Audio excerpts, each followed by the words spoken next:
Hello there. BoBo, the big hunter, is back. Ever wonder how Satoshi Nakamoto invented Bitcoin?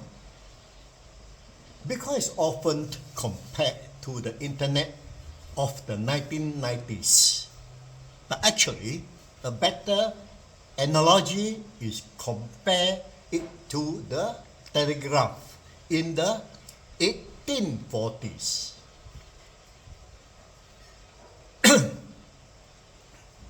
Telegraph was the first technology to transmit encoded data at a near light speed over the long distance.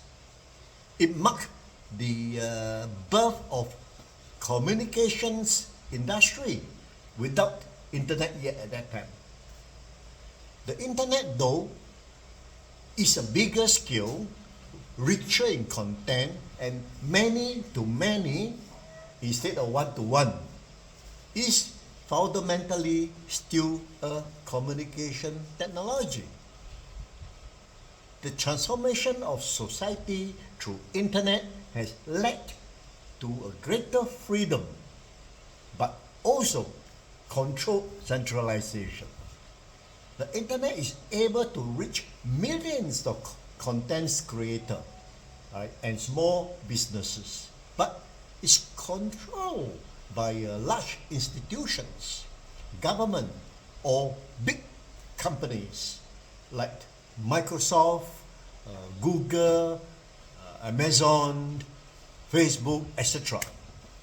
They get to own the data and manipulate all our online activity. But Bitcoin is not the end of any transformation. It is the beginning of one. Like communications, Bitcoin will change both humans and daily life, and economics and politicians. Trying to predict Bitcoin changes today is like imagining what internet will be like during the 1840s telegraph. You see, Satoshi was brilliant, but Bitcoin wasn't invented out of nowhere. Bitcoin reproduced previous existing work in cryptography, distributed system, economics and political philosophy. Those concepts are like proof of work existed long before by cyberpunks such as Nick Szabo, Wai Tai, Hal Finlay, and many others. Those people tried earlier to create digital money with projects such as Big Gold, e-money, and RPOW, but was forced by the government to close down.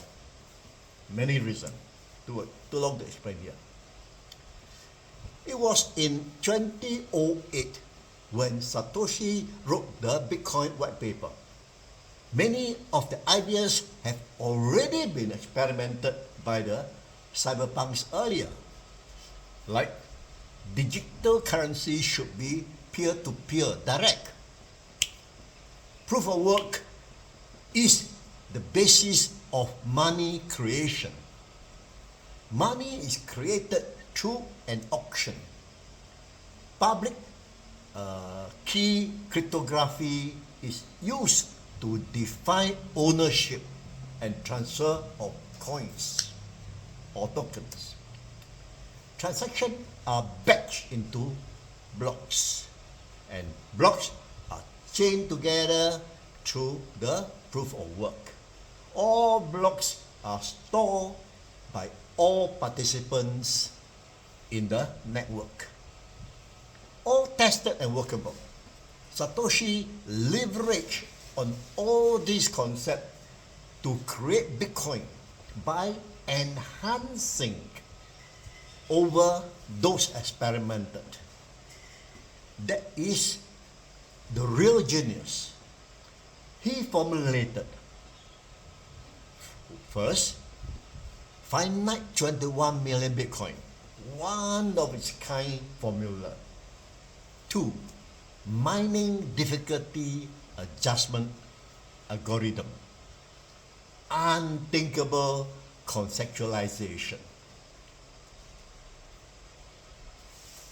Nakamoto consensus by note, another one of this world creation. And decentralization blockchain could be incidental. As the network grows, decentralization reinforces and becomes stronger. What led Satoshi to all this idea in the first place? He observed at that time. Today, all our systems are governed by some authority, an administrator, a company, or government. Either you obey, if not, you are penalized. Over time, central authority manages the change to the system, upgrading or adding features, ensuring participant complies. The benefit is cost, but the setback is single point of failure. Central authority could unilaterally make decision, whether you like it or not. No blockchain or similar decentralization is required. Removing central authority has several advantages. One, it grows quickly because there is no barrier to entry.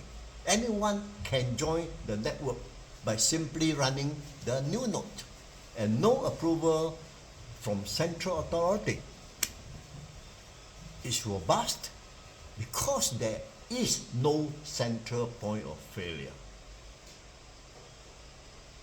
It cannot be manipulated, censored, regulated, taxed, or banned even, because there is no central point of failure for the government to sabotage. These strengths are why Satoshi chose a decentralized peer-to-peer design for Bitcoin. Nakamoto said in 2008, governments are cutting the heads off of centrally controlled network like Napster. But pure P2P network like Nutella or Tor seems to be withholding their own. That gave him the idea. Upon the collapse of the financial crisis in 2008, he launched Bitcoin, quoting the British newspaper, The Times, which read, "Chancellor on brink of second bailout for the banks." Coincidentally, we are now into the 16 years of Bitcoin, which was launched on the 3rd of January 2009. Enjoy the episode, my friend. See you next time. Bye-bye.